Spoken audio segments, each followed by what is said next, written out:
Let's go to passage 3 to answer 23rd question. People will invest in education whenever they are granted the economic freedom to fully enjoy its benefits. So the author says that people will invest in education. Oh my god, just a second.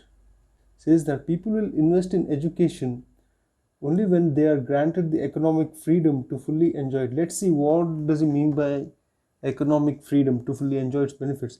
Again, this is for the obvious reason that the return on education increases as the level of economic freedom rises. So when there is an increase in the level of economic freedom, then there is also an increase return on education increases. When people, thanks to lower tax rates, are allowed to retain most of the higher income that they gain from incremental level of education, it makes eminent sense to invest in education. On the other hand, when the government decides to tax the higher income of educated individuals at even higher rates, it makes very little sense to invest in educating oneself further. The same incentives apply to parents who decide on whether to invest in their children's education.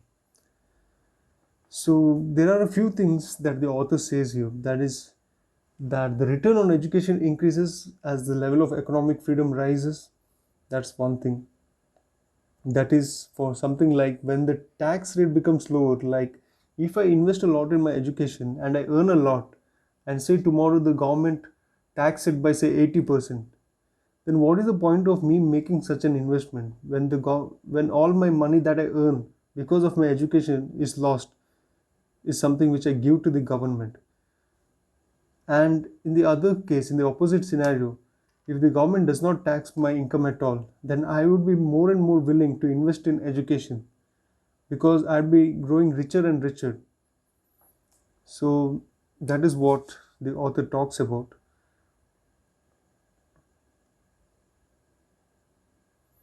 Then it makes eminent sense to invest in education. On the other hand, when the government decides to tax the high income of educated individuals at even higher rates, it makes very little sense to invest in educating oneself further.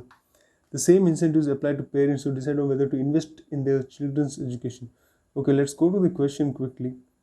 With reference to the above passage, the following assumptions have been made. Lower tax rates in the country invariably translate into greater investments in higher education. I have a problem with this word invariably. Why is it invariably? Invariably means in all cases. This does not necessarily need be true because lower definitely there is a correlation between lower tax rates and greater investment in higher education, but it does not happen invariably. It is definitely a factor. So we'll just keep this option on hold. Option 2, investment in the education of children ensures their economic freedom. No. Invest in the education of children helps the children enjoy the fruits of education if there is an economic freedom. Just the investment in education does not ensure the economic freedom per se. If economic freedom exists, then you can enjoy the fruits of investment in education. So let's go to statement 2 is totally wrong, and then we go to statement 3. Economic freedom has a positive impact on building up human capital. This is definitely true because people would then invest in human capital because they are able to enjoy the fruits of human capital. So let's see where option 2 is wrong and option 3 is right. Option 2 is wrong, which would mean that B and D can be eliminated. And we have option C, 3 only, which is the right option, which is the right answer in fact. Passage 4. Our urban bodies cannot possibly ensure sustainable delivery of water in our cities unless financing mechanisms are put in place. Water delivery requires heavy investment in collecting it from a natural source, treating it to make it potable, and laying a distribution network of pipes for delivery to the users. It also requires investments in sewerage infrastructure and sewage treatment plants so that sewers can carry the wastewater to these plants to ensure that no untreated sewage is discharged back into the natural water bodies. If our cities were rich enough to meet the entire cost, water could be delivered free. They are not. The cities are not rich. So, what they're saying in this passage is that our urban bodies cannot possibly ensure sustainable delivery of water in our cities unless financing mechanisms are put in place. They are emphasizing on finance. They are saying that the financing mechanisms are of utmost importance in the sustainable delivery of water in cities. Water delivery requires heavy investment in collecting it from a natural resource, and then you have to make it drinkable, you have to make it potable, and from there onwards you have to distribute it through a network of pipes to the end users, to the consumers, to the people.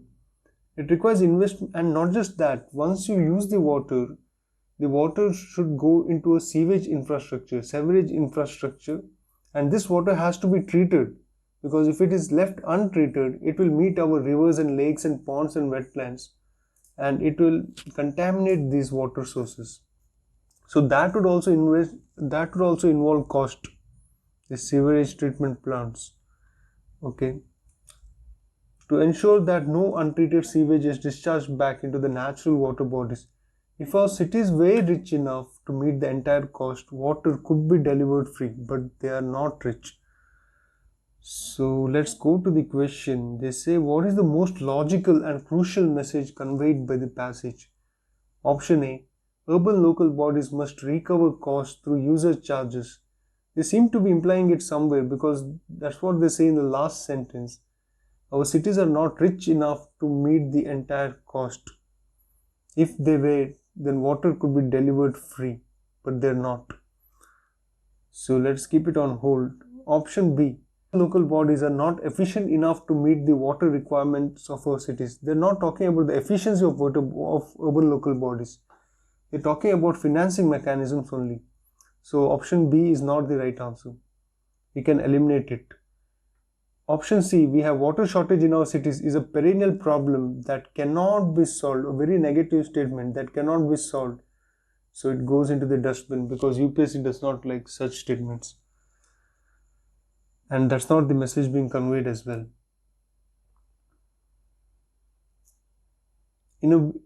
Option D, in view of the water crisis in our cities, there is an urgent need to limit the population of cities by adopting an upper limit of population size. No, it doesn't talk about limiting the population in any way. So option A is the right answer. So we have one more question related to the same passage. We just have a look at it. Question number 25. With reference to the above passage, the following assumptions have been made. Number 1, rich cities only can ensure sustainable delivery of water. No, this is not an assumption.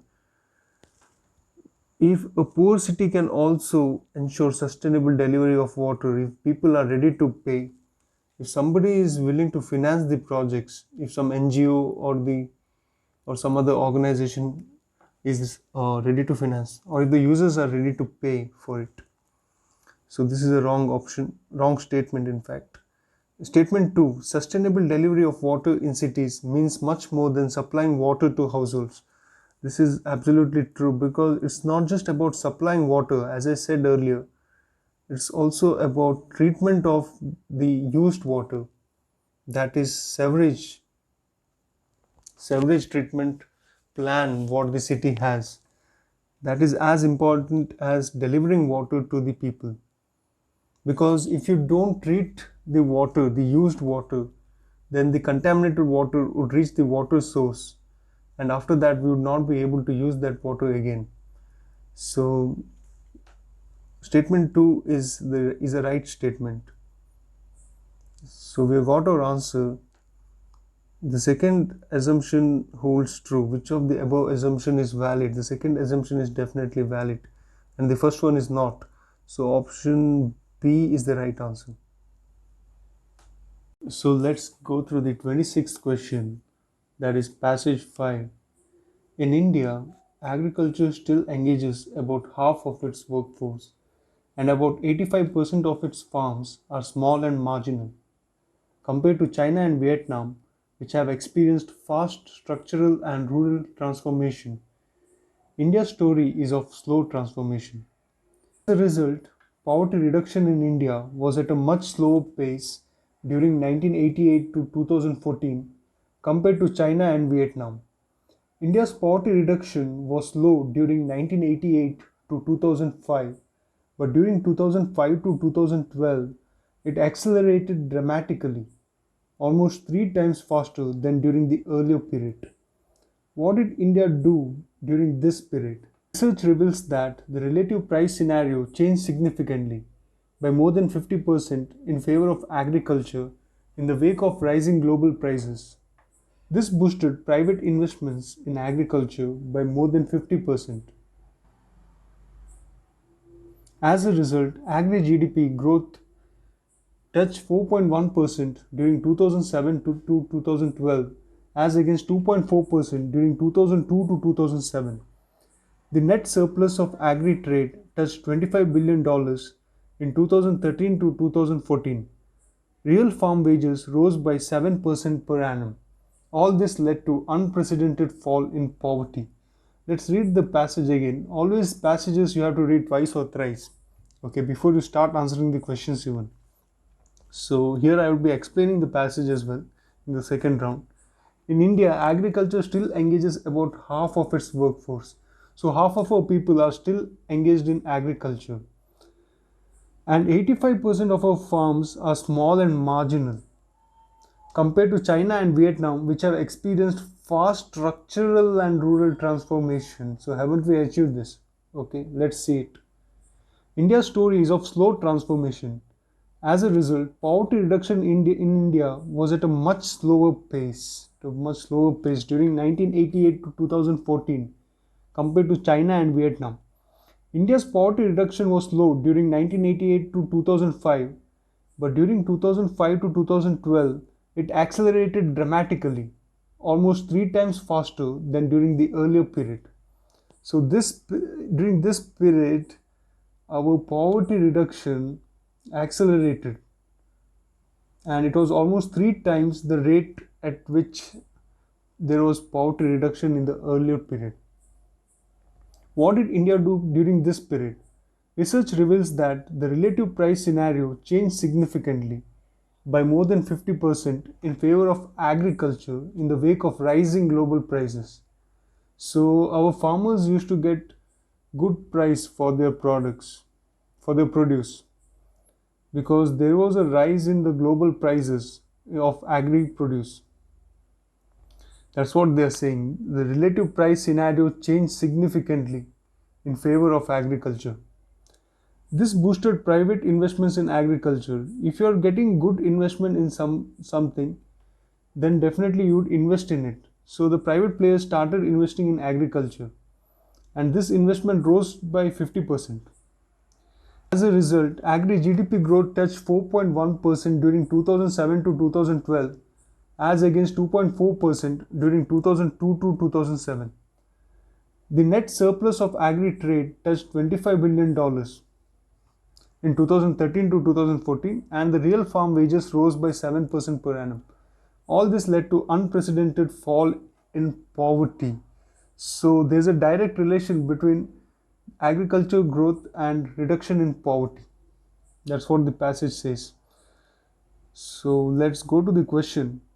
With reference to the above passage, the following assumptions have been made. The statement 1 to 4. Statement 1. Structural and rural transformation is impossible when farms are mainly small and marginal. Is it really true? I have a problem with this word impossible.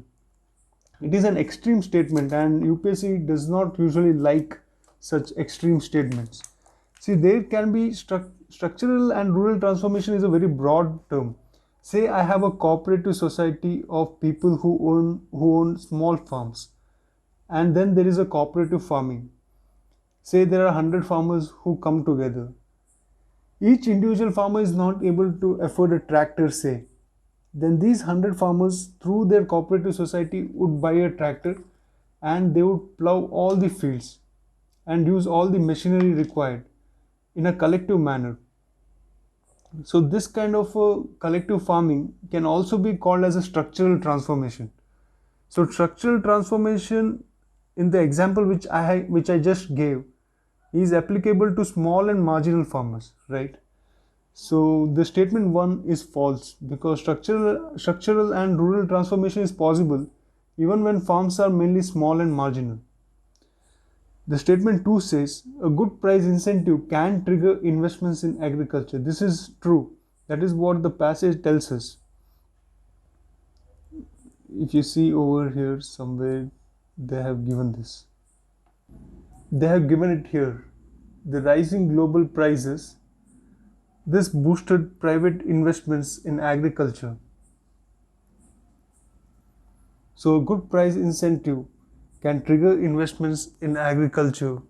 This stands true. Let's go to the third statement. India needs to build value chains for high value agri products like livestock and horticulture. This isn't mentioned anywhere in the passage, but it's true implicitly. So let's keep it on hold.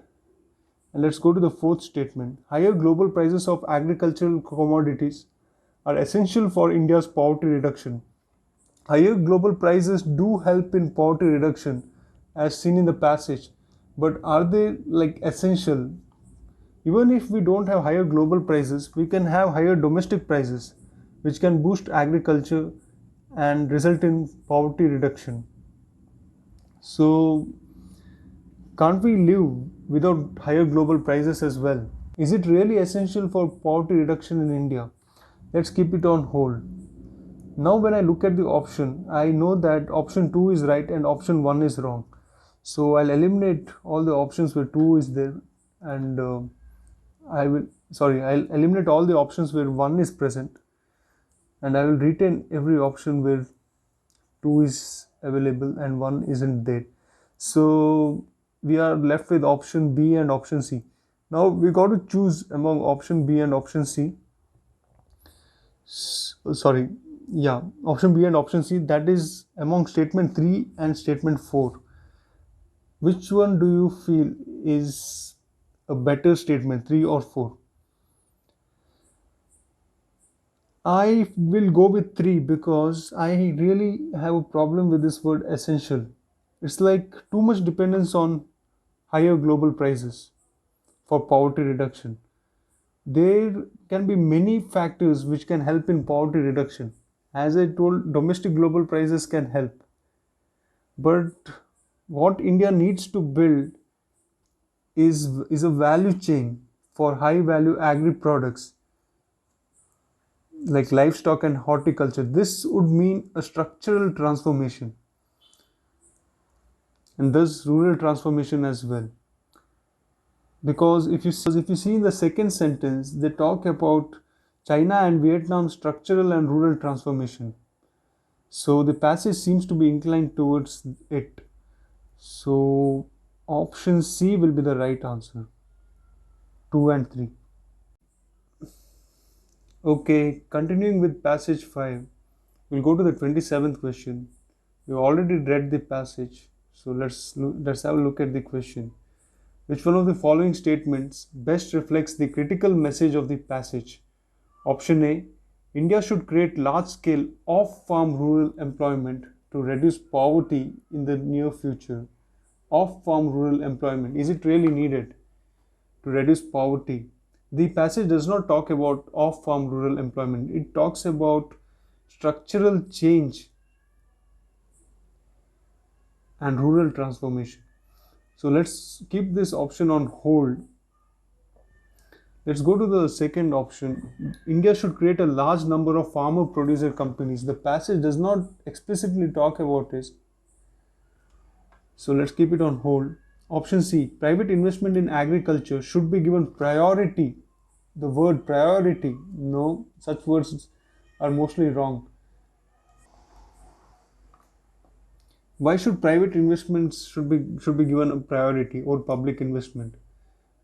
It's like indirectly saying that public investments do not yield results. and UPSC would not favor such kind of statements. Okay, so you can say something like private investment should be encouraged, but you cannot say something like private investment should be given priority over public investment. So I'll just eliminate this particular statement. Option D, inclusive agricultural growth is key to reduce poverty in the near future. Option D seems to be the right answer because we have already seen in the passage that there seems to be a good correlation between reduction in poverty and agricultural growth. That's what they're talking about. They say that there was 4.1% growth in 2007 to 12. Okay, and what happened was India's poverty reduction during 2005 to 12, it accelerated dramatically, almost three times faster than during the earlier period. And that is because of agri GDP growth, which touched 4.1% during 2007 to 2012 and in the preceding years. So, if you look closely at the option, inclusive agricultural growth, which, which is inclusive of all the stakeholders, of all the people who are a part of it, is key to reducing poverty.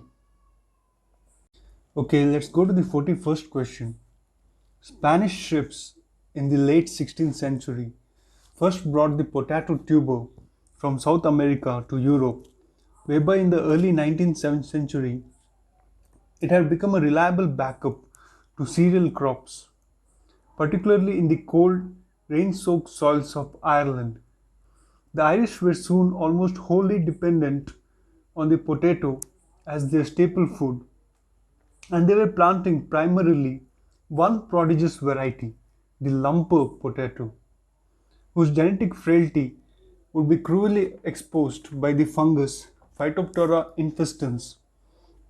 In 1845, spores of the deadly fungus began spreading across the country, destroying nearly all the lumpers in its path. The resulting famine killed or displaced millions. Which one of the following statements best reflects the critical message of the passage? Before going to the question, let's read it again. Let's read the passage again. See, what happened is that the Spanish people, they brought the potato from South America to Europe. So it was not native to Europe, and they brought it in the early 19th century. That's okay. It had become a backup to cereal crops. By cereal crops, you mean like rice, wheat, and barley, which we consume on a daily basis, our staple food. And the crop suited the cold, rain soaked soils of Ireland. And the Irish now became wholly dependent on potato as their staple food. So, potato becomes the staple food of Ireland. And they were planting primarily only one prodigious variety, the lumper potato. So, even under potato, you have different types of potato, but the Irish were planting only one particular type, the lumper potato, whose genetic frailty would be cruelly exposed by the fungus. So, they had a fungus infection called Phytophthora infestans, and it affected almost all the lumper potato in 1845, and the Irish lost their food source. All their potato fields were destroyed. Not fields, but the produce was destroyed. And this famine killed millions or displaced millions. So I will discuss what exactly happened here when I discuss all the options. So let's go to the options. Option A, for introducing any foreign plant into a country, the soil and climate conditions of that country should be suitable. Is that the critical message that the passage talks of? No, it's not. It's not it, because the passage says that the potato suited the climate of Ireland, the cold, rain-soaked soils of Ireland. So this is not what the passage talks of. This is in fact opposite of what the passage indicates. Option B. As a staple food of a country, tuber crops like potato cannot replace cereal crops. This is also wrong because in Ireland, the potatoes had already replaced the cereal crops, which is given over here.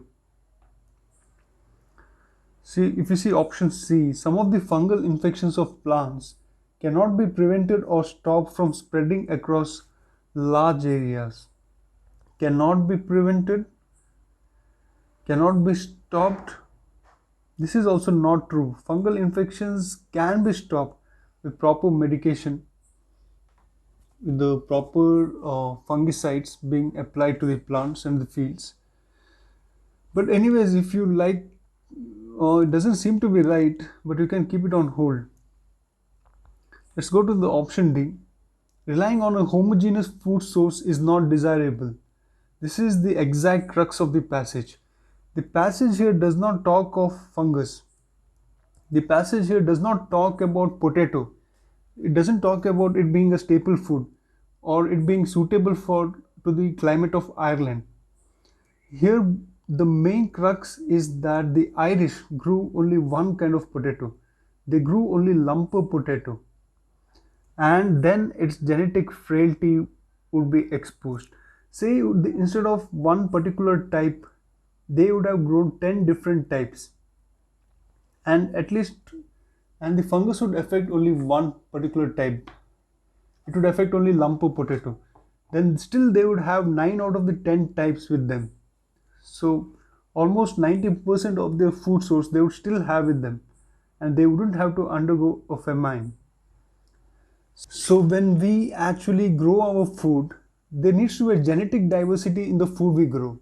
We can't grow one type of a food because if that particular genes is exposed to some infection like in this passage, then we lose all our food source. Instead of one, if we have 100 different kinds of food, 100 different genetics of food, then vulnerability even in 5 or 6 genetic types would not affect the rest and our food source would remain intact.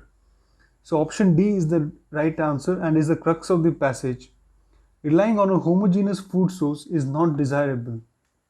Let's go to question 42, the passage 2. It says, India is at once among the fastest growing global economies and home to the largest number of malnourished children in the world. There are regions where malnutrition is not the exception but the norm. And across the country, malnutrition is the cause of death for roughly half the 1.3 million children who die before the fifth birthday each year. Even those children who survive suffer permanently from the damage that has already been done to their bodies and minds from not getting enough of the right foods and nutrients. Around 44 million children under 5 are stunted. That makes it harder for them to learn in school and subsequently earn a living as adults. Their lifetime earnings potential is almost a quarter less than that of their healthy peers. The question is, with reference to the above passage, which of the following are the most rational and practical implications? So they're asking us what needs to be done. Let's read the passage again. They're talking about India. They're talking about the irony that India is one of the fastest growing global economies and also the home to the largest number of malnourished children. And malnourishment is a norm in certain regions within India. And across the country, malnutrition is the cause of death for roughly half the 1.3 million children die in India before their fifth birthday, and half of it is because of malnutrition. These children suffer permanent damage. Even children who survive suffer permanent damage because they do not get the right food and nutrients before they reach the age of 5. 44 million children are under 5 are stunted. It's harder for them to learn in school. So if you can't learn in school, if your cognition is not good, then as an adult, your potential to earn also decreases. Their lifetime earnings potential is almost a quarter less than that of the healthy peers. So we're clear with the passage, what it says. So let's go through these statements. When they say implications, they mean they're asking us what should be done. This is the situation and what should we do about it. Statement 1, India's public distribution system should be monitored by the union government. I have the problem with this because does it mean that the state governments are inefficient? You can't give statements like that in UPSC exam. Okay. So option 1 is definitely not true. It's like indirectly saying that union government would do a better job and state governments are inefficient. Statement 2, girls should be encouraged to delay marriage and first pregnancy. This is definitely true because when girls delay their marriage and pregnancy and there is a large interval between their pregnancy, then the child would gain more nutrition. The child would be healthier. Statement 3, mothers should be encouraged to breastfeed their children immediately after birth. This is absolutely true. The supply of safe drinking water and proper sanitation facilities to all should be ensured. This is also true because say if you don't have safe drinking water, you can get diseases like cholera and then you lose a lot of nutrients from your body. You lose those years of growth, especially between 0 to 5 years. If you lose those years of growth, then it will affect you permanently. So safe drinking water and proper sanitation facilities are of utmost importance. Option statement 5. Authorities should ensure the vaccination as prescribed. This is also true so that you don't suffer from further diseases, viral infection or bacteria which adversely impacts your growth age. So we can easily eliminate option 1 and retain 2 and 3 seems to be the most convincing, although 4 and 5 are also true.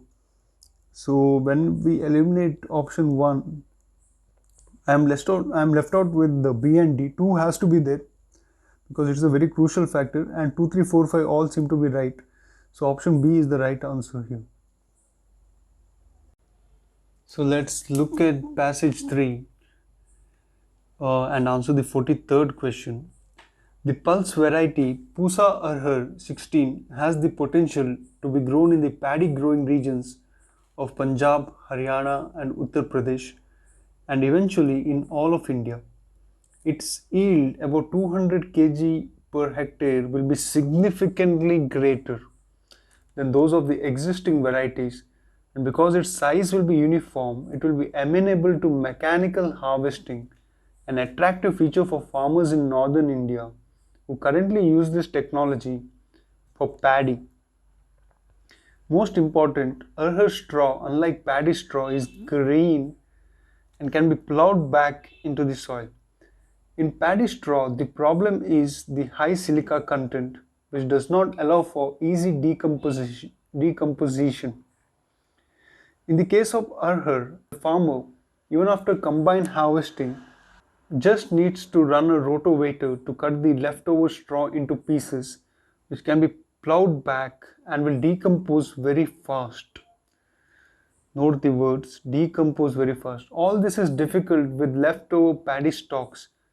Difficult with leftover paddy stalks that cannot be easily salvaged or plowed back. Farmers, therefore, choose the easiest option of simply burning it. So why do they burn the stubble, the stalk, which is called a stubble? Because it cannot be salvaged, it cannot be sold, or it cannot be put back into the soil because they decompose very slowly. Unlike Pusa Arhar, this great man over here, Pusa Arhar 16, which decomposes really fast. So let's go to the question. Which of the following are the most rational inferences that can be made from the passage? Option 1, farmers' income will be higher with pulse cultivation than with paddy cultivation. Well, if you're talking about Pusa Arhar, that's what they say. They say that the yield is more, right? Its yield, about 200 kg hectare, will be significantly greater than those of the existing varieties. So we'll keep this on hold. Option 2, pulse cultivation causes less pollution as compared to paddy cultivation. We really don't know about the pollution part. So it's not mentioned anywhere over here, but so we'll keep it on hold again. Pulse straw can be used to improve soil quality. They're not talking about soil quality anyway. They're just saying that it decomposes fast. Statement 4. In the context of northern Indian agriculture, paddy straw has no usefulness. This is true. That is why it is burnt as stubble. This particular statement is conclusive. Statement 5. Mechanized agriculture is the main cause for stubble burning. No, that is not the cause. The cause is that the paddy stock is of no use and it doesn't decompose fast. That is the reason. So we'll go through all the options where 4 is present and 5 isn't present. So wherever 5 appears, we'll just eliminate it. So thankfully we have 2 options with 5, so they are eliminated, and we have only one option with 4, D 1 and 4. So before we come to a conclusion, let's see what is that first one. Yeah, farmers' income will be higher than, yeah, that's what they imply, but they're specific, but it's specific to Pusa Arhar 16. Okay, so 1 and 4 are definitely right. 4 is definitely right, 5 is definitely wrong, and from that we can deduct that D is the right answer. We can say that first is right. We should not have any objection to that. And they say if 1 and 4 is right, then 2 becomes wrong. Pulse cultivation causes less. Yeah, it's not mentioned. It's not necessarily wrong, but it's not explicitly mentioned or implied in the passage. So option 3 also seems very vague. Pulse straw can be used to improve soil quality. It's not about improving soil quality. It just gets decomposed fast into the soil, and it does not, you don't need to burn it, and hence the pollution is lesser. So option D is the right answer.